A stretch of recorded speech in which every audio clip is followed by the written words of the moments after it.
His hands wouldn't stop shaking. Thomas Crawford stared at the letter for the third time that morning, trying to make sense of the knot in his chest. 3 words kept jumping out at him from the careful handwriting. I ain't pretty. The stagecoach would roll into town in less than an hour, bringing with it a woman he'd never laid eyes on. A woman who'd be his wife by week's end if he didn't turn her away. Thomas set the letter down on the kitchen table and walked to the window, looking out over the Wyoming ranch land that stretched toward the mountains. 8 years he'd live alone in this house. 8 years since Margaret died, bringing their stillborn son into the world. 8 years of silence, so thick it pressed against his ears like cotton. He was 42 years old and felt every day of it in his bones. The ranch was doing well. Cattle prices were up, the grass was good, and he had reliable hands working for him. But prosperity meant nothing when you ate every meal alone and went to bed in a house that echoed with emptiness.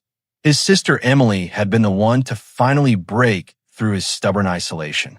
She'd practically forced him to place the advertisement in the Missouri newspaper.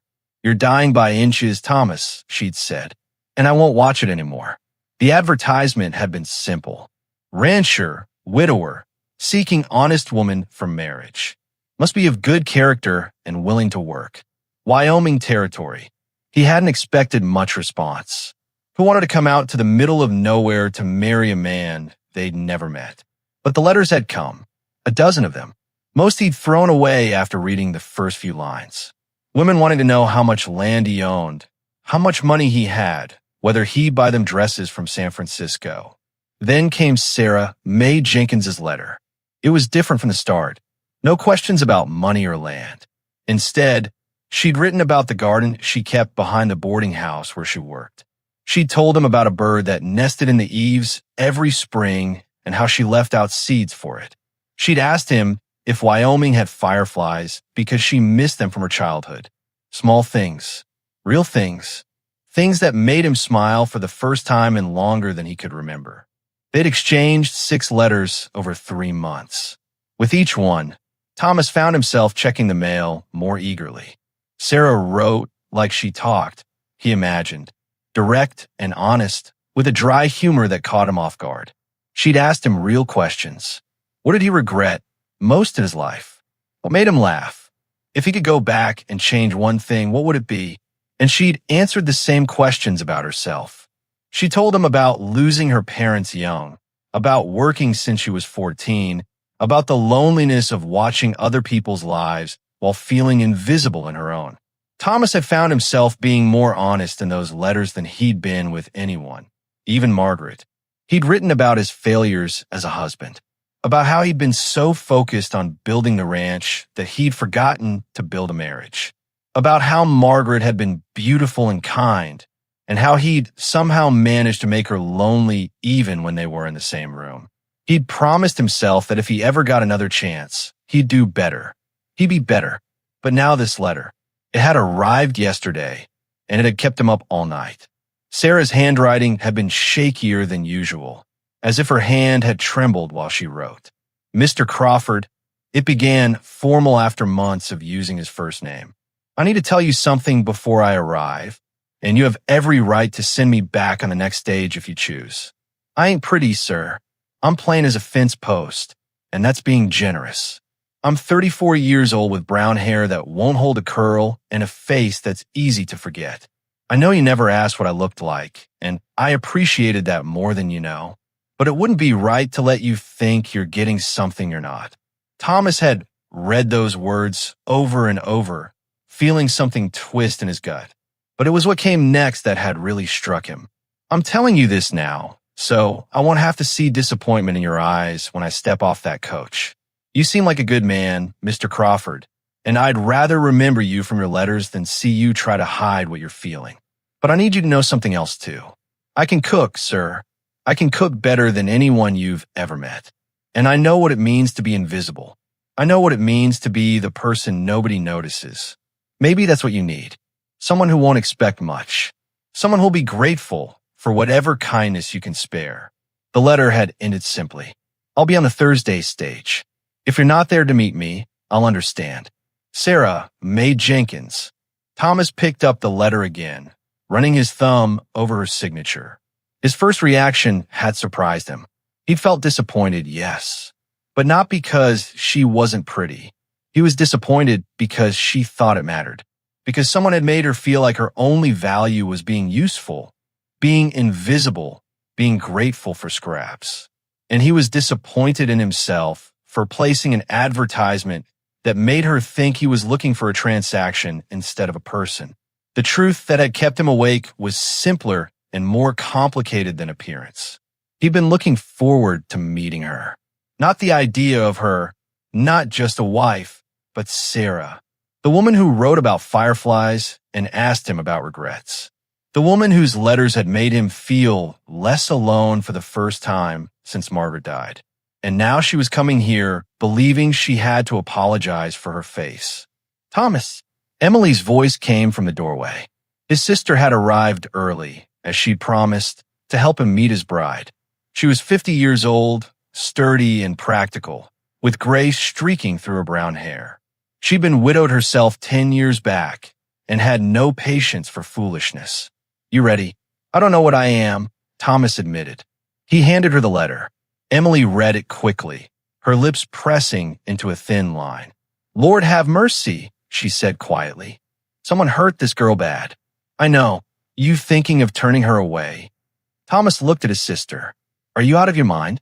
Why would I do that? Emily's expression softened. Good, because if you did, I'd have to knock sense into you.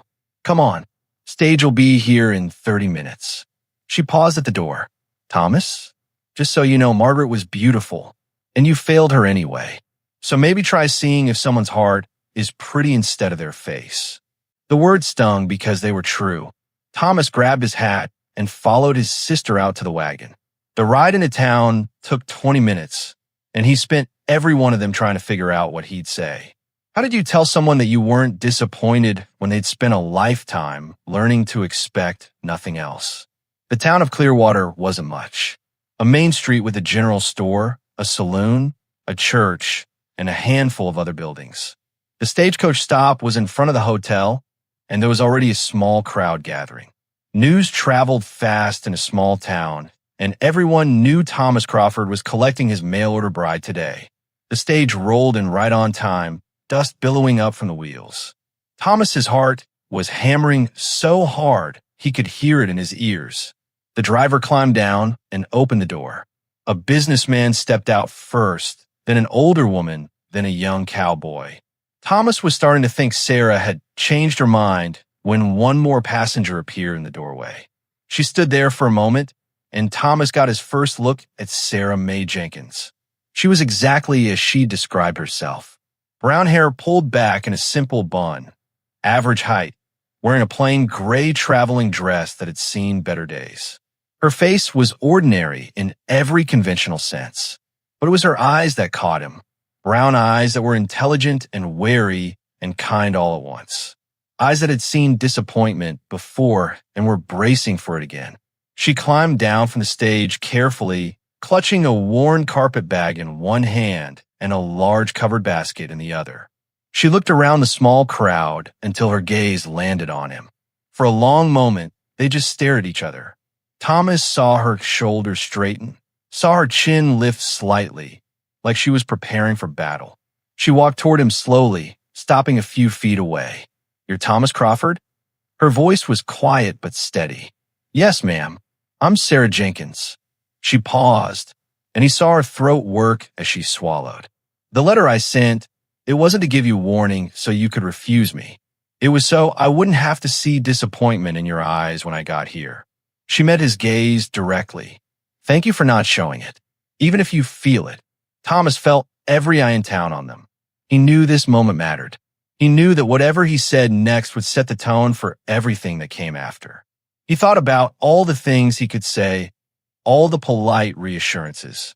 But Sarah had been honest with him. She deserved honesty back. Ma'am, he said clearly, I've been disappointed many times in my life. I've been disappointed in myself more than anyone. But I'm not disappointed today. He gestured to the wagon where Emily waited. I'm glad you came. Real glad. Now let's get you home. Sarah didn't speak much on the ride to the ranch. She sat beside Emily in the back of the wagon, her basket balanced carefully on her lap, while Thomas drove.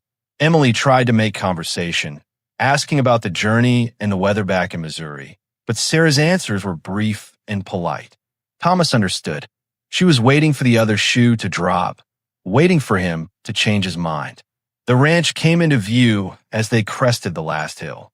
The house was a solid two-story structure with a wide porch, weathered but well-maintained.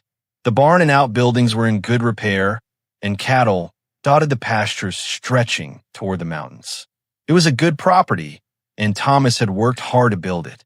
But he saw it now through Sarah's eyes and wondered what she thought.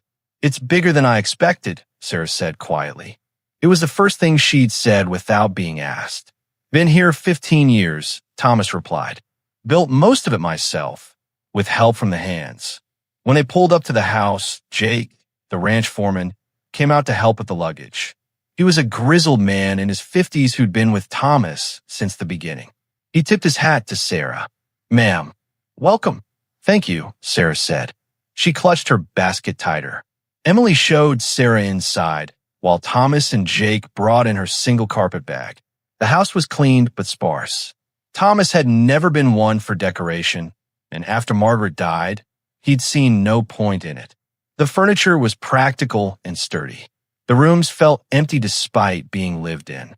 Sarah stood in the main room, taking it all in. Thomas watched her carefully, trying to read her expression. She wasn't judging, he realized. She was calculating, figuring out what needed doing, where things should go, how to make this house work. "I'd like to start supper, if that's all right," Sarah said suddenly. "It's been a long day, and I imagine everyone's hungry." "You don't need to cook tonight," Emily said kindly. "You just got here. I brought a stew we can heat up. I prefer to cook." Sarah's voice was firm, but not unkind. "I like to earn my keep from the start." Thomas saw Emily open her mouth to argue, then close it. He understood what Sarah was doing. She was establishing her value immediately, showing them why they should keep her. It made his chest ache. "The kitchen's through here," he said, leading the way. Sarah set her mysterious basket on the counter and looked around. The kitchen was functional but basic. A cast iron stove, a pump for water, shelves with minimal supplies. She opened the pantry and Thomas saw her mentally cataloging what was there. Flour, beans, some dried meat, basic staples. The kitchen of a man who cooked to survive, not to enjoy. "This'll do," Sarah said. She turned to Thomas. "How many for supper?" "Just the 3 of us tonight. The hands eat in the bunkhouse."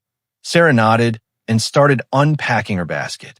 Thomas watched in fascination as she pulled out items he'd never seen before. Small cloth bags of spices, a jar of something dark and aromatic, dried herbs he couldn't identify. She worked quickly and efficiently, her earlier nervousness vanishing as she moved through the familiar routine. "Where did you get all that?" Emily asked, curious. "Collected them over the years. Grew some, traded for others." Sarah was already mixing something in a bowl, her hands moving with practiced confidence. A good cook needs more than salt and pepper. Thomas and Emily retreated to the main room, leaving Sarah to work. An hour later, she called them to the table. Thomas sat down and stared at the plate she set in front of him.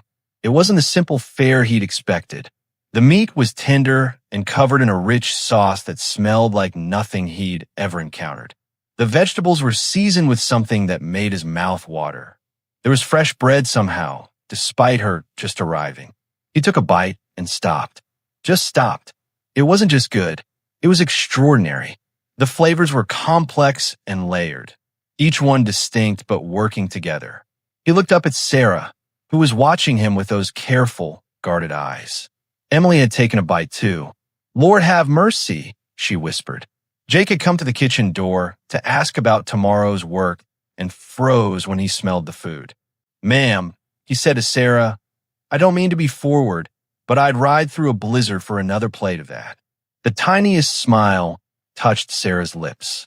It was the first time Thomas had seen her smile, and it transformed her face. Not into conventional beauty, but into something warm and real. Where did you learn to cook like this? Thomas asked. The smile faded. Sarah looked down at her plate. When you're plain, you learn other ways to make people happy. Food makes everyone happy if it's done right. But where? Emily pressed. This isn't ordinary cooking, Sarah. This is something special. Sarah was quiet for a long moment. I was a cook in a fine house once. In St. Louis. Before, she trailed off, her hands gripping her fork tightly. Before things changed, Thomas wanted to ask more, but something in her expression stopped him. There was pain there, old and deep. Whatever had happened in St. Louis, it was part of why she'd answered his advertisement. Part of why she believed herself invisible. They ate in silence after that, but it wasn't uncomfortable. It was the silence of people enjoying something too good to interrupt with talk. When they finished, Sarah started to clear the plates, but Emily stopped her. You cooked. I'll clean. That's the rule in this house now. Sarah looked like she wanted to argue, but finally nodded. She excused herself to the small room off the kitchen that would be hers until the wedding. Thomas and Emily cleaned up together, not speaking until Sarah's door closed. That girl's got secrets, Emily said quietly. And wounds. Deep ones. I know. You still want to marry her? Thomas thought about the letters, about the woman who wrote of fireflies and loneliness. He thought about the way she'd smiled when Jake praised her cooking, like she was starving for any scrap of appreciation. He thought about someone making her believe her only value was in being useful and invisible. More than before, he said. That night, Thomas lay in bed staring at the ceiling. Down the hall, Sarah was in her room, probably wondering if she'd done enough to be allowed to stay. In the kitchen, the lingering smell of her cooking still hung in the air. His house, empty for so long, suddenly felt like it had something in it besides furniture and memories. He told her the truth at the stagecoach. He wasn't disappointed, but now he realized something that surprised him. He was hopeful. For the first time in 8 years, Thomas Crawford was actually hopeful about the future, and it scared him half to death.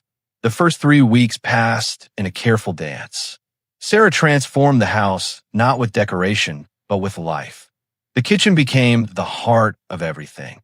Ranch hands who used to eat quickly in the bunkhouse now found reasons to linger near the main house around mealtimes. The smell of bread baking or stew simmering drew them like moths to a flame. Thomas watched Sarah work and started noticing things. The way she hummed softly when she thought no one was listening. How she saved scraps for the barn cats and left out water for the birds. The small herb garden she'd started beside the kitchen door, nursing tiny plants with the same care most people reserve for children. She was making the ranch into a home, and she was doing it so quietly that you almost didn't notice until it was done. They talked more now, in the evenings after supper. Nothing deep, just the small exchanges of daily life. How the cattle were doing, whether they needed supplies from town, what the weather might bring. But sometimes in those conversations, Thomas caught glimpses of something more. Sarah would mention a book she'd read, and her whole face would light up. Or she'd tell a story from her childhood, and he'd hear the girl she'd been before life had taught her to make herself small. He tried to show her he was paying attention. When she mentioned missing the sound of rain on a tin roof, he made sure to leave the kitchen window open during the next storm. When she said she'd always wanted to see the mountains up close, he offered to take her riding. Small things. But he saw her notice each one, saw the surprise in her eyes like she couldn't quite believe someone was listening. The first Sunday,